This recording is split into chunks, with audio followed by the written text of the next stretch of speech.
Welcome to Creating Connections Podcast, episode 162. I'm Vicki Musney. I'm Mitch Taylor. Thanks for joining us today. This is the episode of the month where we take a topic that comes out of our online Facebook group and discuss it. So we're going a little bit broader, and we are talking about something online, even though it didn't specifically come in the form of a question, something very exciting that's happening online. Evolution of online is amazing, and Mm-hmm. you may even want to be a part of this. More after the break. That was nice and easy. What are you talking about? This also speaks to a much bigger issue.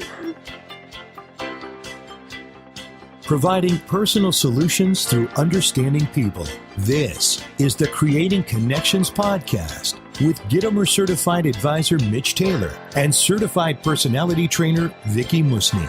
Welcome back to Creating Connections Podcast, episode 162. I'm Mitch. And I'm Vicki. Online. I'm so much cooler online.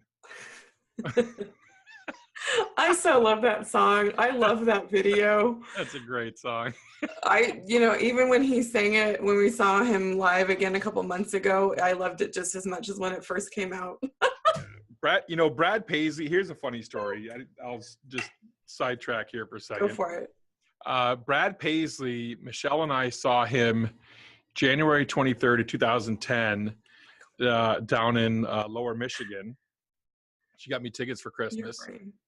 Yeah, I'm sick with dates. And so when I saw him on that show, on that tour, I think it was the America Saturday Night Tour, he was just amazing. And the video that he incorporated in his shows, that's what inspired me to start doing TV screens and things like that at our events and incorporate more visual. Yeah, he's amazing. Events, was Brad Paisley. So true story, that's what it was. And online, man, that's where it's at nowadays. You're probably watching this or listening to us online or on your phone or whatever the case is, but there's something else that's expanded. Yeah. We've done episodes before where we've talked about Toastmasters as an organization.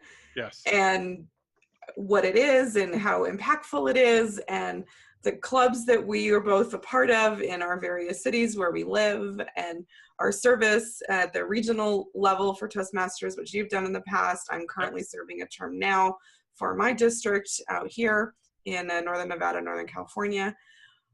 But being a part of Toastmasters online has been such a fun adventure. And we've only just begun. We're just a couple months in, really barely 2 months into the process. When you taught even the preliminary stuff before the first meeting, if you count that.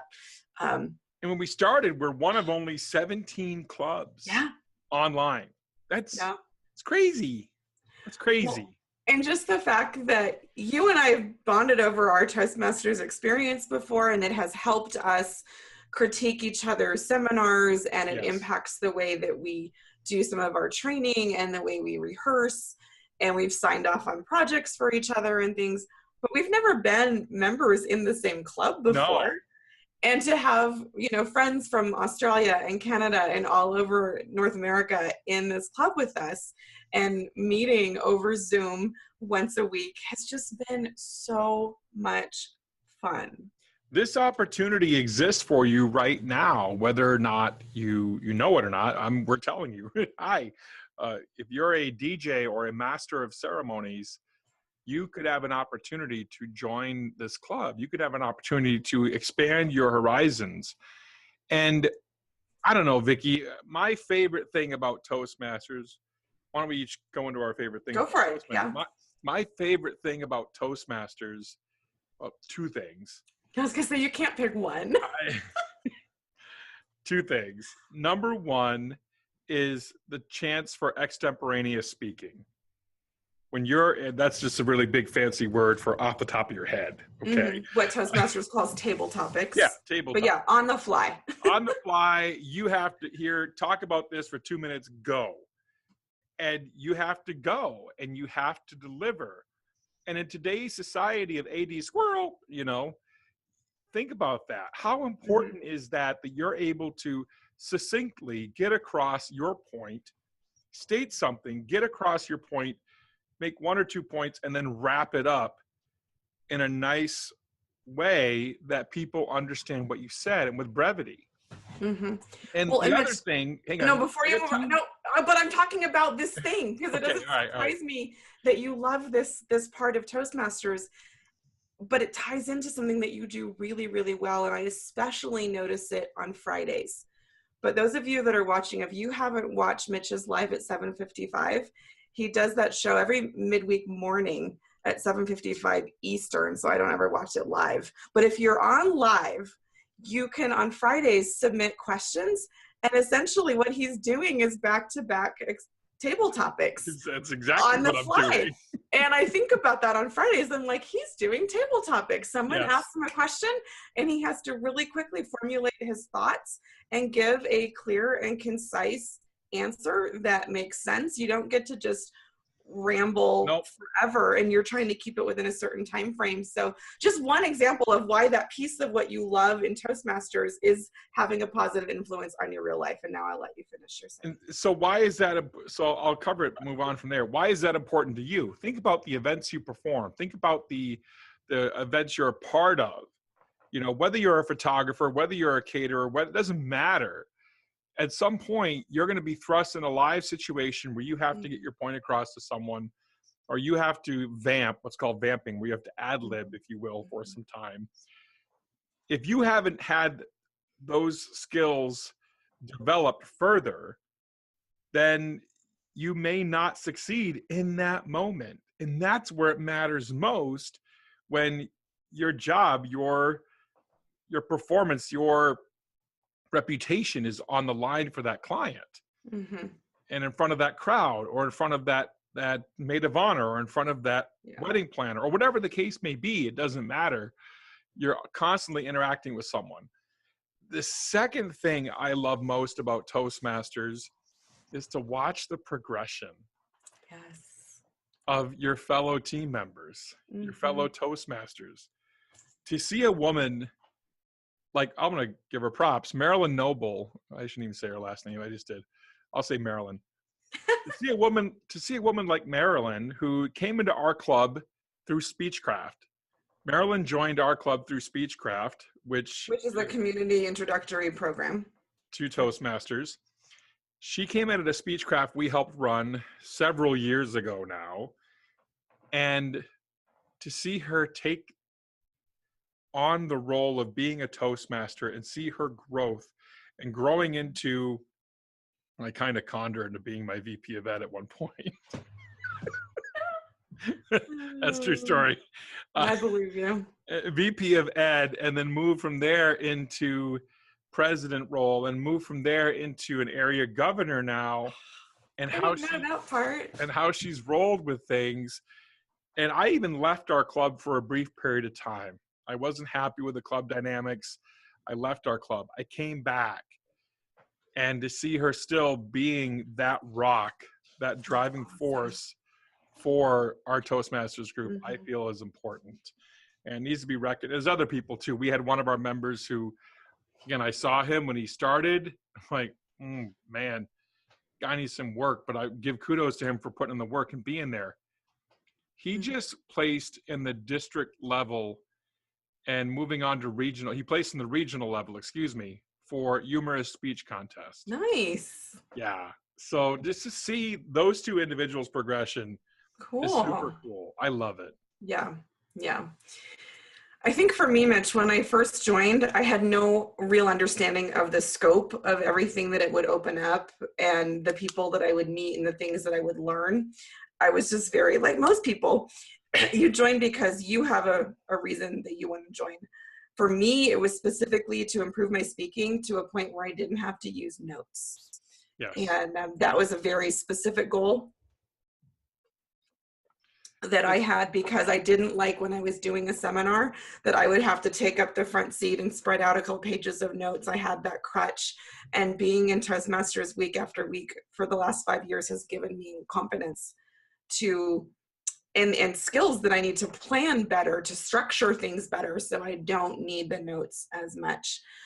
But in that process, I learned so much more. I personally fell in love with the competition element of it. And I know we have more clubs closer together in our area than you do.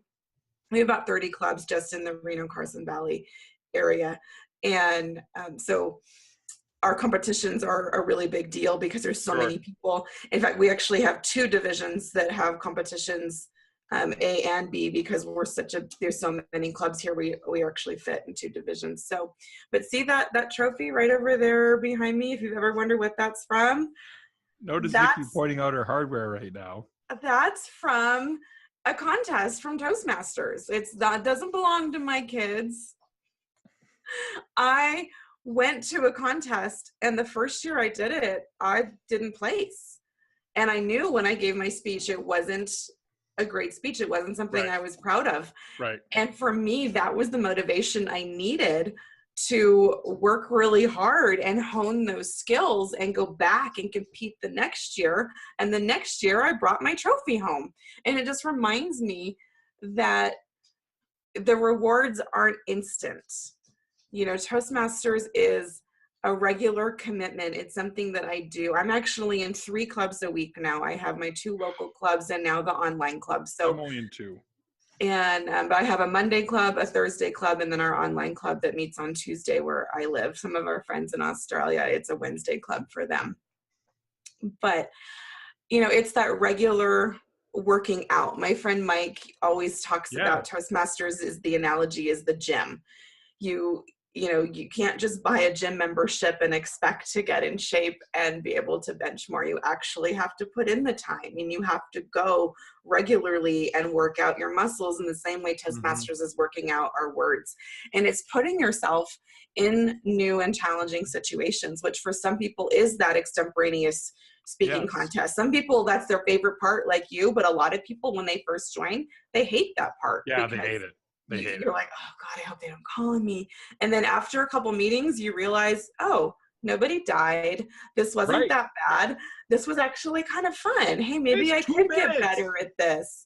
And 60 seconds is the minimum, really. That's all you have to do is you have to speak between 1 and 2 minutes. So, and yeah, the competition part has been really fun, and just being able to measure, you know, growth and putting yourself in new situations. But for me, the other part, and this is just me being a connector at heart, is the people that you meet. I never anticipated some of the friendships that I was going to make through Toastmasters. In fact, fairly recently, I introduced my friend Charles. It was his turn to be the Toastmaster, but as president, I opened the meeting and I had to give an introduction for him. And I said, when Charles first walked into our club 4 years ago, I had no idea that we would become such good friends. But I've asked him all kinds of questions over the years, including, can I store my pool table at your house for a couple of years? Will I contemplate a remodel? To more recently, would you be the executor of our estate and the caregiver for my children when we create our new will if my husband and I pass away? Yeah. That is our situation. And he is someone I met in Toastmasters, him and his wife, and they are the ones that we have chosen to take care of our kids if something happens. Yeah. Like, you don't know the kind of friendships they're going to open up. Like, I'm not that happens to everybody, but that was our story. And so just the connections. And then to bring it back to our online club, to be able to meet other people in the same profession, in the same event world space, DJ, MC space, that are all over. And honestly, I knew less than half the people that were involved beforehand. Right. They were friends of other friends, and that's how they heard about the club. But I'm meeting new people, and even the people that I did know a little bit from a conference here or a Facebook chat there, you get to know them at a different level. Yeah. When you're creating these vulnerable opportunities and you're giving feedback and encouraging each other. So I don't know. I love Toastmasters, obviously. It's an opportunity. It exists for you right now if you want to get involved. And I think we would both be remiss if we were not to commend the work of Jared, who has pulled this together That's how we applaud in our meetings. We use the American Sign Language because everybody's muted over Zoom except when it's your turn to speak. So we applaud like this. And frankly, I feel it, man, why didn't I do this? But kudos to Jared. I just can't thank him enough for actually taking the ball, picking it up, going all the legwork, the stuff that I hate, the paperwork, all of that hard work, man. He needs to be applauded for this because honestly, it's awesome. And serving as our very first club president. That's historic and that's fantastic. It is historic and it's great. So thank you, Jared Wade, for bringing this to the table, making this an opportunity, creating this from the ground up. Greatly appreciate it. So that's going to be it for our podcast for today. Thanks so much for watching. I'm Mitch Taylor. And I'm Vicki Musney. We provide personal solutions through understanding people. We'll see you next time. Have a great week. Thank you for listening to the Creating Connections podcast with Gitomer Certified Advisor Mitch Taylor and Certified Personality Trainer Vicki Musney. For more information on providing personal solutions through understanding people better, visit creatingconnections.biz.